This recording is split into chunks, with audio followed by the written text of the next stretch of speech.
आइए सुनते हैं आज हम हल षष्ठी की व्रत कथा। प्राचीन काल में एक ग्वालिन थी।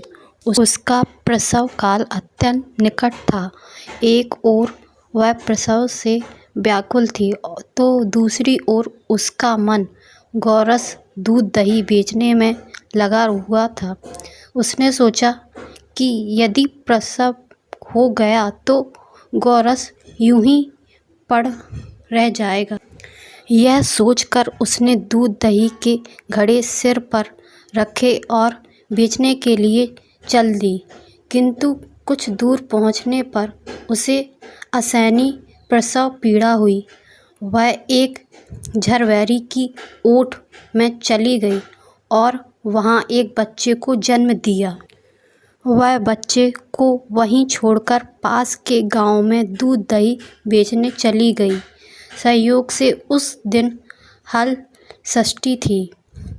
गाय भैंस के मिश्रित दूध को केवल भैंस का दूध बताकर उसने सीधे साधे गांव वालों में बेच दिया।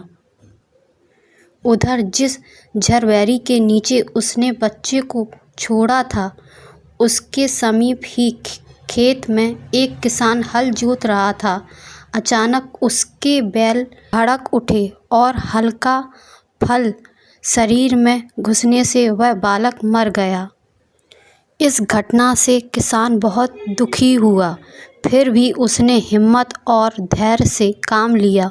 उसने झरवैरी के कांटों से ही बच्चे के चिरे हुए पेट में टाँके लगाए और उसे वहीं छोड़ कर चला गया।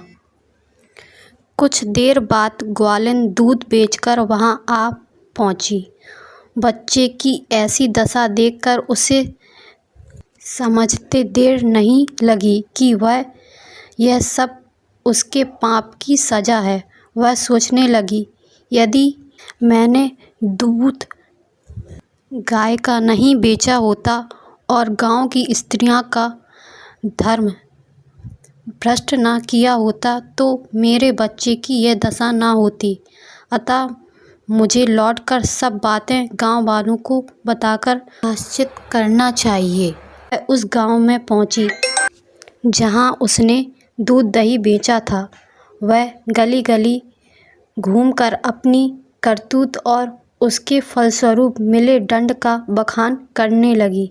तभी स्त्रियों ने स्वधर्म रक्षार्थ और उस पर रहम खाकर उसे क्षमा कर दिया और आशीर्वाद दिया।